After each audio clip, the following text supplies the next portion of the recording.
Welcome to part number 17 of the Legend of Zelda, the Minish Cap playthrough. Now in the last part, we got the water element, so now we have to head back to the sanctuary and infuse our blade with a third element. Now if you listen closely right here, you'll hear a remix of the tunnel theme from A Link to the Past, and I believe that's the only place in the game where you hear it, so yeah, I don't know why, but I think it's pretty cool. Anyways, head into the sanctuary, put your sword down just like before, and then your blade will be infused with a third element. The new blade will turn blue, which blue's a great color. It's certainly not my favorite color, but it's up there. I like blue and yellow and black and red. Yeah, I'm one of those people that really likes all of the colors. I love colorful things, and that's one of the reasons why I praise video games with great color that are really bright and vibrant. I love games like that. A great example is Kirby Epic Yarn, I believe it was called. I loved the art design of that game. It was so colorful and it had such a unique art style. I thought that game looked amazing. It's just, I'm one of those people that really doesn't like the technical side of graphics. Like, I don't care if something looks realistic, I could care less. I want my video games to be colorful, vibrant, and they're just fun to look at. I love all the colors, and I really don't like how a lot of modern games, they just seem to take the color out of everything, and everything's all brown and gray and green, and you really don't see all the bright colors. I mean, I know they're trying to be realistic, and that's fine, I guess, but I just wish they had a little bit more color. But that's just my opinion. You may like all the realistic-looking graphics, but I do not. Anyways, before we head to the Royal Valley, we need to get a few optional upgrades. The first one is the remote bombs. Now, in order to get the remote bombs, you need to head back to the Minish village, fuse kinstones with the Elder, and then go back to the guy that originally gave you the bombs. He'll give you the remote bombs for free. Well, no charge at all, or at least I think there's no charge. Now, the remote bombs are pretty similar to the regular bombs, except you can detonate them whenever you want. So you can place the bomb down near a wall, go to a safe place and then blow them up, or you could just put it down and blow it up instantly. Whatever you want. It's really helpful. You can also set up a trap. Like, if you place the remote bomb down, then you wait for an enemy to walk over and then you blow it up, you can do that. That does come in handy for an enemy coming up later in the game. They're pretty hard to defeat, and the remote bomb makes it a little bit easier. While you're getting the remote bombs, make sure you fuse kinstones with that guy, and that chest will contain a bomb upgrade. It will allow you to carry a total of 50 bombs, which I believe is the maximum. So that's nice. And while we're down there, we're going to get an arrow upgrade too. Now I think we get maximum arrows and bombs in this video. I think I mentioned this before, but you can hold 99 arrows and 50 bombs, which is more than enough. You never need anywhere close to 50 bombs, and you will never run out of 99 arrows. That is simply plentiful. You will never need more. So, get the upgrades if you want. They're nice to have, but like I said, not mandatory at all. So head up to that vine that just sprouted and climb up it. There will be the second to last arrow upgrade. I think we get the last one in a little bit. I believe it's in the Royal Valley, if I remember correctly. And this vine must be incredibly tall, because we're in the clouds. Like, can't we just use this vine to get up to the Wind Tribe? this vine seems to go up to the clouds, so I don't know. But we'll be in the clouds soon enough. That is where the final temple is, or not the final temple, but the final element is. And then we'll go to the final temple of the game. This game doesn't have that many temples, but they're all pretty good. I have no complaints with any of them. There's no water temple, you know, like the water temple from Ocarina of Time. Everyone hates that temple. I do. When I first played that as a kid, it was the worst experience of my life. I hated it. It was horrible. I despised that temple. And even now, when I know how to do everything, it still angers me. Just because it's so tedious. You have to keep raising and lowering the water and keep putting on the iron boots and then taking off the iron boots. It is the most tedious thing I have ever done in video games. Well, that's not true, but it's just horrible. I'm sure most of you agree with me. I hate that temple. Oh, it is horrible. It is the worst temple in Legend of Zelda history. I cannot think of one that even comes close to that. It is horrible. It's awful. Anyways, now we're heading to the Royal Valley. Now, the Royal Valley is your typical dark, creepy forest area. You're going to need the lantern, so make sure you pull that out. There's a lot of typical enemies. You'll see a ghost, and then later you'll see a bunch of crows and birds and stuff like that. It's very stereotypical, but it's an alright area. At the end of it, there is a sort of a mini temple. It's not a full temple. There's no boss or anything, but there's still a few puzzles in there, and it's a nice little addition to the game. I think it's interesting. Anyways, I wanted to talk to you guys and get your feedback about something. So I sort of want to do an RPG for one of these playthroughs. But the problem is, RPGs are really long. I mean, it could take, 3 months, 4 months, or even 5 months to complete the whole playthrough. So, would you like to see that? I could make it shorter in a few different ways. Like, in any typical RPG, there's random battles. I could cut all of those out. And I could pretty much make it where every part has something going on. Either there's some plot development, or we face a boss, or something. Every part would have something. It wouldn't just be, walking from one place to another, or grinding for some item, or more experience.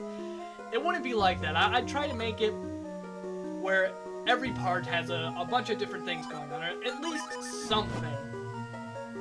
Would anyone be interested in seeing that? Because I know this playthrough, it's 27 parts long, and this is going to take 3 months to post. So I want to know, do you guys not like the really long playthrough? Do you want me to just stick to shorter games like 6-part playthroughs, 10-part playthroughs? Because with a lot of the games I play, they're not that long because they're, NES games, or they're just short games in general. So, what do you think? Do you think I should try out playing an RPG, or do you think I should just stick to my short playthroughs? Because I do have a lot of Castlevania games I could play that are really short, and a bunch of other games which they're just short games in general. So, tell me what you guys think. Post a comment, and that would be really appreciated. In the middle of the Royal Valley, there is a maze-type area. You have to go the correct way, otherwise you will head back to the beginning. Now, I, myself, have memorized the path, so I don't need to look at the hints they give you, because in every single area, there's a signpost, and it will tell you which way to go. Either just, it flat out tells you, or it gives you a hint. Like, when you first go in, you go to the sign and it says, go left, okay? That's simple enough. But then later on it might say, go the direction of the first sign, so then you would have to go left again. It's like that. It's not the hardest thing to figure out. You're not going to need a guide or anything. But just make sure you read all the signposts, and you should be okay. Once you get the graveyard key from the gravekeeper, a crow comes and steals it. I do not know why this happens. This just seems like a waste of time. The key is right there. We don't need to go very far. I don't understand why they put this in the game. Like, what's the point of this? I do not understand what they were thinking. Regardless, just run into the tree and the key will fall down, and then you can get into the graveyard. I forgot what this gravekeeper's name is. I think it's like Dompe or something like that. But you can fuse kinstones with him twice after you complete this mini dungeon. And there are a lot of kinstone fusions in the graveyard. This guy has one, the gravekeeper has 2, and then there's another person in here that has 3 of them. So that's quite a few for an area which is a graveyard. I mean, you wouldn't really expect to have many kinstone fusions here because it's a graveyard, so I don't know. They had to spread out those kinstone fusions somehow. And the design of that ghost right there, it just looks silly to me. Like, I think it just looks absolutely stupid. Maybe it's just me, but I don't know. The ghost, it just looks really dumb. I don't know. But here we have a nice little puzzle where we have to weave our way through gravestones in order to push those 3 switches. Pretty simple. Just go around and weave your way through the fences and the gravestones. If you hit a gravestone with one of your clones, you have a brief second where it can travel through the gravestone, but if you go past that time, it just disappears and you have to start over. It's hard to explain, you kind of have to try it for yourself, but it's not the hardest thing in the world. Anyways, now we're in the Royal Crypt, which is our mini dungeon here. There's quite a few, no, there's only one new enemy, and that is the mummies. Now, there's 2 ways to defeat the mummies. You can either hit them with your sword, but that takes quite a long time, so I like to just pull out the lantern and set them on fire. Because that is the most humane way to kill an enemy. Set them on fire, of course. And right back there, we saw fake doors. The doors on the left and right were completely fake. If you try to approach them, they will fall down and hurt you. And I think we see those in the final dungeon too, so I guess that's kind of neat, a fake door. I don't see the point of it, but whatever. It's nothing. Yeah.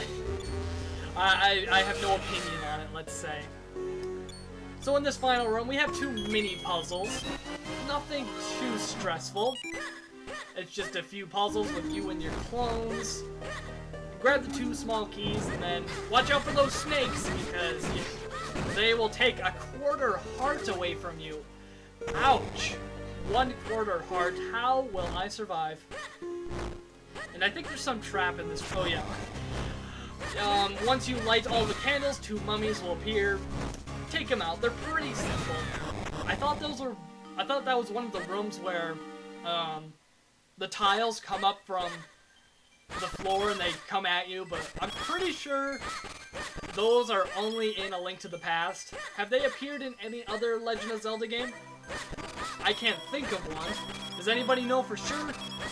Leave a comment if you happen to know that. Anyways, here is the Royal Gravestone. Here you will find King Gustaf, and he will give you a hint on how to reach the clouds. Now, it is mandatory to come here just because he gives you this kinstone piece, and you need this kinstone piece to get to the clouds. And he tells you you need to go to the source of the flow.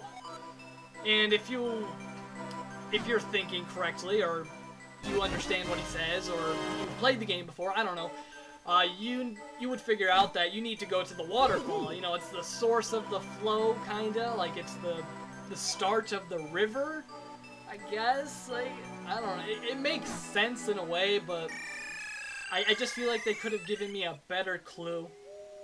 Although, if this is your first time playing, you would probably encounter the spot you need to go way before you come to the Royal Valley.